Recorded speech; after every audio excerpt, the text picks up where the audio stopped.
Around the world, economies are crumbling. Since the coronavirus outbreak, the price of every vital commodity has fallen. We're seeing a lot of these markets hit. Coronavirus has oil below $50 a barrel. U.S. demand in China has dropped off substantially. You're impacting the demand for copper, iron ore, even gold is going down. America's Department of Labor has recorded the highest ever number of new unemployment claims in the past 2 weeks, just under 10 million.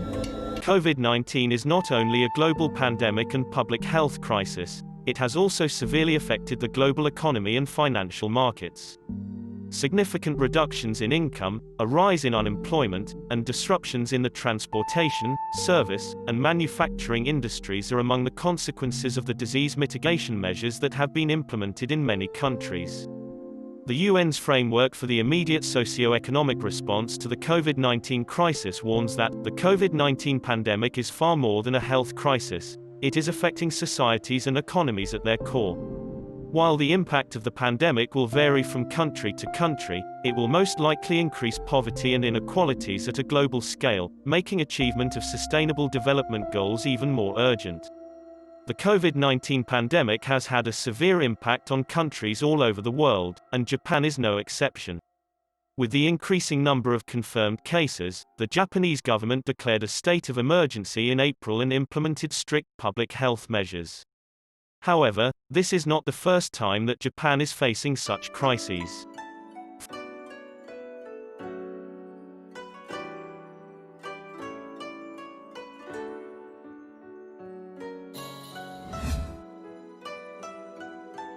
From 1991 through 2001, Japan experienced a period of economic stagnation and price deflation known as Japan's lost decade.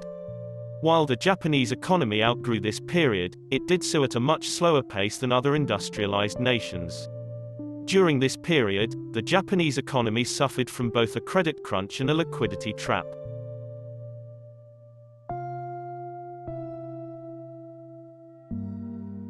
Japan's economy was the envy of the world in the 1980s. It grew at an average annual rate, as measured by GDP, of 3.89% in the 1980s, compared to 3.07% in the United States.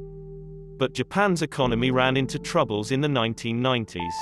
From 1991 to 2003, the Japanese economy, as measured by GDP, grew only 1.14% annually, well below that of other industrialized nations.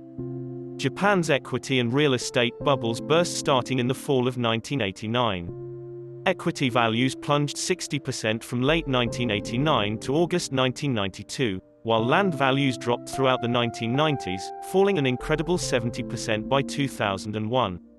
When the markets first began their tumble in early 1990, some analysts predicted that the decline could ripple through financial systems around the globe.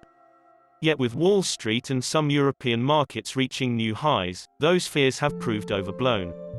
Even in Japan, there has rarely been even a hint of panic in the air. It is generally acknowledged that the Bank of Japan, Japan's central bank, made several mistakes that may have added to and prolonged the negative effects of the bursting of the equity and real estate bubbles. In the late 1980s, then, as equity values fell, the Bank of Japan continued to raise interest rates because it remained concerned with still appreciating real estate values. Higher interest rates contributed to the end of rising land prices, but they also helped the overall economy slide into a downward spiral. In 1991, as equity and land prices fell, the Bank of Japan dramatically reversed course and began to cut interest rates.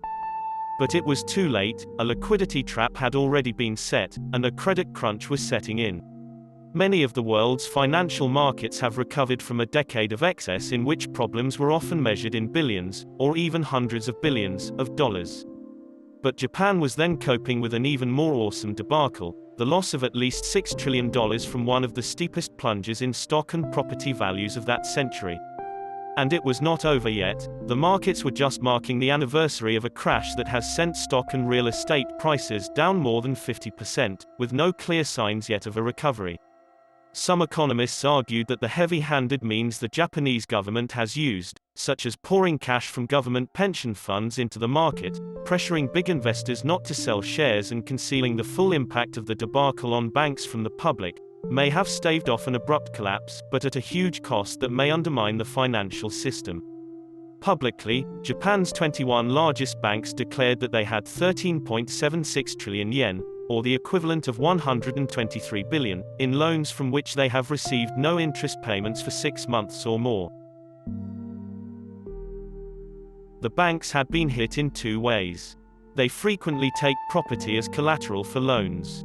The plunge in real estate prices had meant that the collateral they hold on many bad loans is often worth less than half of the loan's face value. In addition, the banks had put a significant portion of their capital, the foundation for their loan growth, into the shares of their corporate customers. With stock prices having fallen, the bank's capital was tumbled, making it harder for them to lift the economy from its malaise. It all began with the growth of Japan's so-called bubble economy during the 1980s. Behind the rise had principally been low interest rates and the booming economy of the United States, where Japan sends a large portion of its exports. In September 1985, the Reagan administration and Japanese officials agreed to send the value of yen soaring against the dollar to make Japanese products more expensive for foreigners, crimping exports. Foreign-made goods became cheaper in Japan, lifting imports.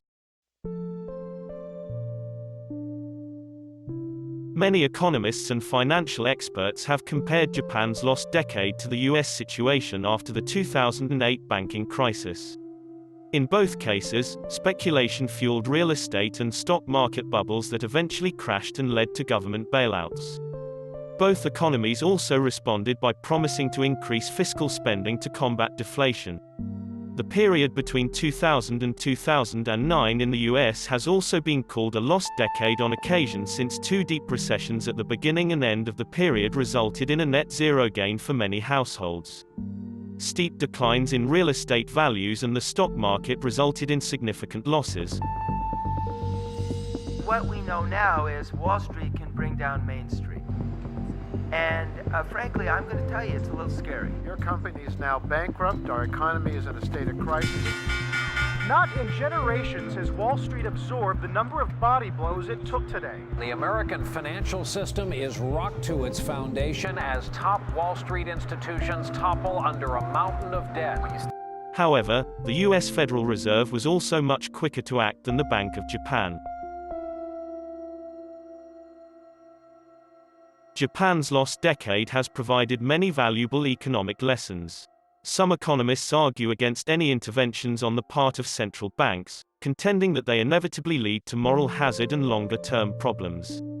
But others argue that interventions should take the market by surprise in terms of timing and scope. Some key lessons were: act quickly to stem the crisis. The Bank of Japan's reluctance to act quickly caused a crisis of confidence among investors and may have exacerbated its problems. Spending isn't the answer. Japan's attempts to spend on public works projects weren't particularly successful in helping it recover more quickly from its economic woes. Counteract demographics. Japan's reluctance to substantially raise its retirement age or taxes only helped to further its demographic problems. Don't rack up debt. Japan's massive levels of debt were ultimately responsible for its crisis and the lost decade, and the Bank of Japan was behind the curve in raising interest rates.